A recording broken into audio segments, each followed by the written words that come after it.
What if I told you that the way most people think about paying off their car loan is completely backwards? And by the end of this video, you might realize you have been leaving serious money on the table without even knowing it.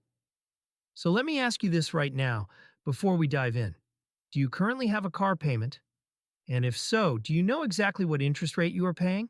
Drop your answer in the comments right now, because this video is going to hit very differently depending on your situation.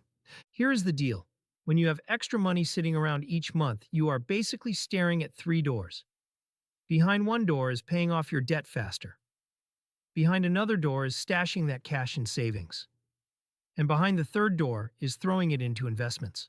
The problem is that nobody tells you which door to open, and honestly, the right answer is not the same for everyone. So today we are going to break this down in a way that actually makes sense for real life, using real numbers. Let me paint you a picture. Imagine you have a car loan with a balance just over $10,000. Your monthly payment is around $227, your loan runs 5 years, and your interest rate is sitting at roughly 8.7%. Now here's the first question I want you to sit with for a second. If you just paid that minimum payment every single month without doing anything extra, how much do you think you would actually end up paying in total? The answer is over $13,000. That means you paid more than $2,400 just in interest alone for the exact same car. Does that feel good? Probably not. Now here's where it gets interesting. What if you aggressively attacked that loan and wiped it out in just 6 months instead? Your total interest drops to around $270. You would be saving over $2,000 just by changing your timeline. So ask yourself this, is $2,000 worth anything to you? Because that money does not disappear into thin air. It stays in your pocket. Here is the concept most people sleep on. Interest is not a fixed fee. It is a time-based cost. The longer that loan sticks around, the more it feeds on your money. Think about it like renting an apartment. The monthly rate does not change, but the total cost goes up every single month you stay. So moving out sooner costs you less overall. Simple as that. Now let me ask you the real question. Is an almost guaranteed 8.7% return on your money something you would walk away from? Because that is exactly what paying off a high-interest loan early gives you. No stock market risk, no waiting for dividends, no hoping the economy cooperates. Just a locked-in return the moment you make that payment. Compare that to investing in the stock market, which historically averages around 10% per year, but can swing wildly in both directions. Some years you gain 25%, and some years you lose 30%. Which one sounds more reliable to you? But hold on, because paying off your car early is not always the right move. And this is where people mess up. Let me give you a few scenarios where pulling the trigger on early payoff could actually hurt you. First question to ask yourself is this: would paying off this loan early drain your emergency fund? Because if the answer is yes, stop right there. Life is unpredictable. Job loss, medical bills, home repairs. These things do not send you a calendar invite before showing up. Having 3 to 6 months of expenses set aside is not optional.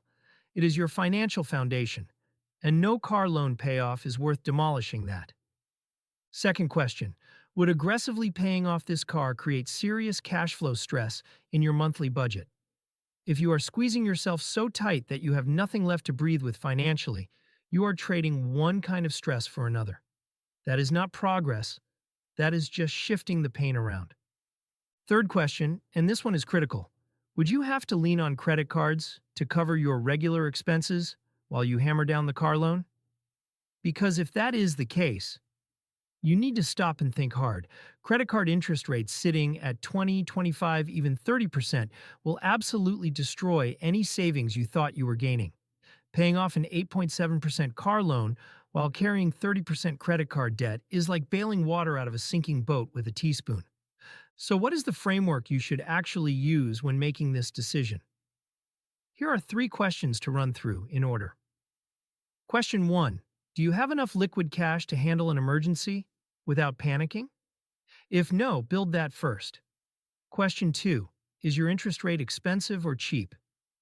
Anything around 5% or under, honestly just make the minimum payment and redirect your extra money elsewhere. But if you are sitting at 6, 7, 8% or higher, early payoff starts making a lot of sense.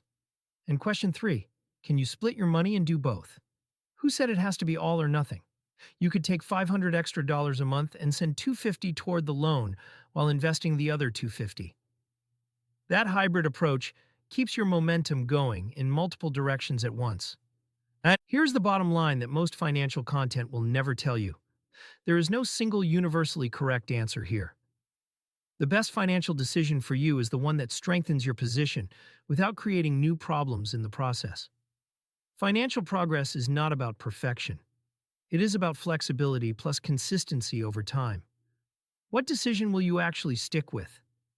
What decision gives you peace of mind at night? Because a strategy you abandon after 2 months is worth nothing compared to one you keep for 2 years. So think about where you are right now. Does your situation have a high interest rate?